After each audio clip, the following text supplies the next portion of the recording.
motherfucking money, man. He said, needs my money. Where the money at? All the rapper too. Sean Skinton, Richie Kid. I need my motherfucking money, man.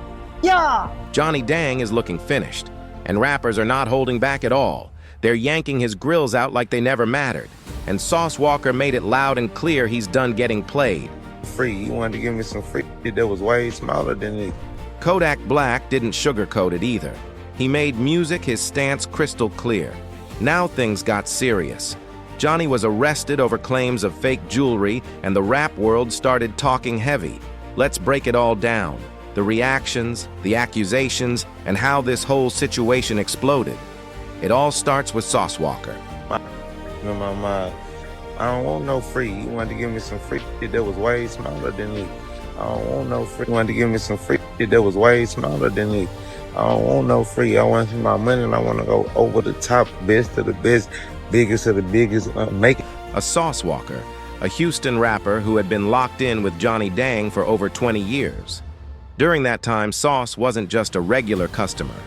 He was spending serious money.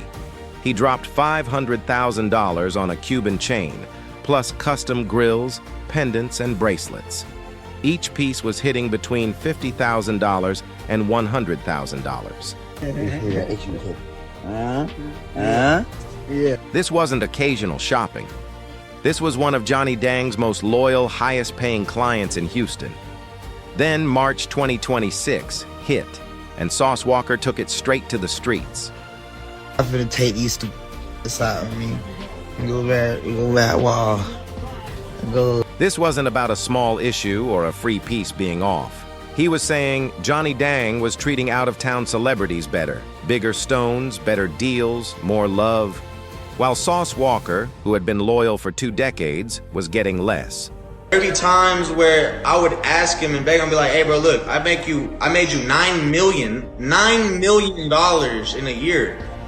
Just give me 4% commission. He said, oh, I'm gonna give you a $2 raise. After all that money and loyalty, he felt straight up played. But the real issue wasn't just about size. It went deeper. Sauce Walka's main accusation was about what was actually inside the jewelry. He claimed Johnny Dang had been using CVD diamonds. I only get paid $10 an hour because I get paid 2% commission every month. What the f is a $2 raise gonna do for me and my kids, bro? Everybody who's watching, if you got anything from Johnny, check because lab-grown stones made music in weeks and passed off as natural VVS diamonds. That price difference is massive. A 1-carat natural diamond can hit $10,000, while a lab-grown one might only cost a few hundred. That boy be putting that C in y'all. And I've had several clients who come in and they'll be like, bro, why my get tested CVD? Well, I don't fucking know. Y'all gotta ask Johnny, bro. That's Johnny's production. He called it getting finessed. And when it comes from someone you trusted for 20 years, that hits different. And he didn't just talk, he acted. He pulled up the plug, Gio, also known as Jose Madera, a jeweler who used to work inside Johnny Dang's shop before leaving to start his own business. How long we know each other, man? Over some 20 years. I never gave you for free. And I never asked for free you know? I special design. Sauce Walka dropped $1 million on a brand new permanent diamond grill set. Then he sat on camera and made it public that he was removing his Johnny Dang grills and replacing them. He said it wasn't just for him. He was setting a new standard for Texas. This wasn't even their first clash either. Back in August 2024, Sauce had already shown off a plug Geo grill, which pushed Johnny Dang to respond online with a multi-part video calling out the move. Very, very special. Make sure it precise, good side of the diamond, smooth, so it not be too heavy, too chunky, so you going to wear it for another years. But back then, it was about loyalty and respect. By 2026, it had turned into accusations about fake diamonds. Now Kodak Black had his own issue, but from a different angle. A 2024 video resurfaced showing Kodak going off about a $50,000 custom grill made for him. Then he doubled down with another video. He said, music, the fit was terrible, said his bite felt off, and said the grills were too big, too bulky, and just not wearable daily. He made it clear he wanted his old grills back. Without messing your mouth free. Nothing but love, man. You, one of the few rappers I've been knowing for over 20 years. He wasn't wearing something that cost $50,000 and didn't even feel right. Kodak Black's issue wasn't about diamonds, it was about craftsmanship. But both situations pointed to the same result. Artists spending huge money and walking away unhappy. Two artists, two public complaints, two different reasons, but the same name at the center. Then things escalated even more because a third voice entered, and this one hit harder. This wasn't a customer speaking, it was someone from the inside. Plug Gio wasn't guessing. He had worked inside Johnny Dang's operation. He was involved in production. Business. Yeah. You don't want to rip them up one day, one time, and try to make quick money. That's why a lot of young business entrepreneurs fail, because they tried so hard to make money. That already sounded bad, but that wasn't the main issue. The real explosion came from what he said about the music diamonds. He claimed lab-grown stones were being used in pieces sold as natural VVS diamonds. He even said customers came back after testing their jewelry elsewhere, and the results showed lab-grown stones. He said he couldn't answer for it and told them to ask Johnny Dang directly because those decisions were above him. That right there shook everything. He wasn't speaking vaguely. He described real customers, real pieces, real failed tests, and pointed straight at the top. Now, Plug Gio had already left and started his own shop, so Dang's side had an argument. They could say he had a motive to attack, and it didn't help that Sauce Walker went straight to Plug Gio to spend $1 million on new grills. But none of that slowed the story down. The combination of insider claims and client accusations spread fast across hip-hop media. Recap videos dropped instantly. Comment sections went wild, and fans started tagging other artists, asking if their jewelry had been tested. Music. This hit hard because the issue wasn't new. It was already known in the industry. Lab-grown diamonds have been getting cheaper and more common for years. They look nearly identical to natural ones, and most people can't tell the difference. That created temptation and opportunity. Plug Gio's claims tapped into something people already suspected, but had never seen explode like this.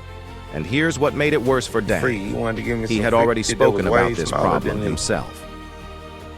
In a September 2025 interview with KHOU 11 in Houston, he admitted lab-grown diamonds were disrupting the market. He said they looked almost identical to natural stones, and that regular buyers couldn't tell the difference. He even admitted he was losing money on natural diamonds because of the shift. So now, months later, you've got a former employee and a longtime client saying that exact situation was being used against buyers spending huge money. Whether proven or not, the timing was terrible. And while all this was happening, there was another battle already going on. Before the diamond drama, Johnny Dang was already calling out rappers over unpaid jewelry. Music. In January 2026, he posted direct videos naming artists who hadn't paid up. No vague talk, he said names. Sean Kingston, Rich the Kid. He said they took custom pieces and didn't settle their debts. The tone was raw, no PR filter, just frustration. Then he took it further. He claimed over $6.7 million was owed across multiple artists.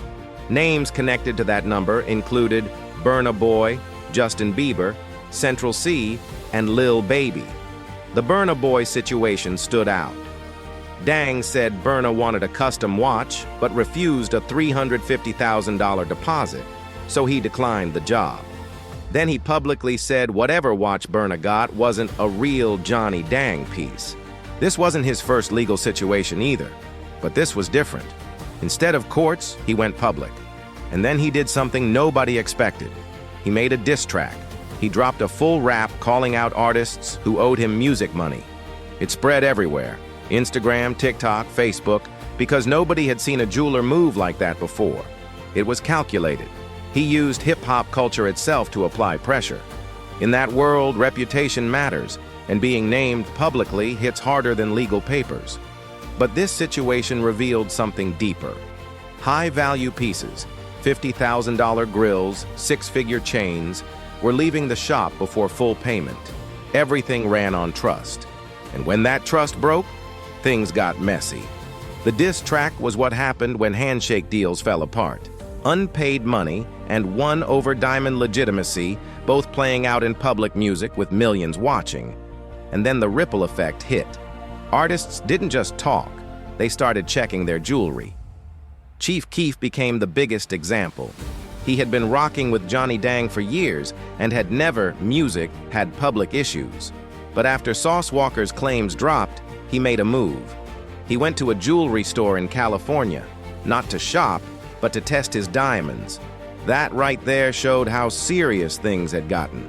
He tested everything, his pendant, his diamond watch, no shortcuts at all.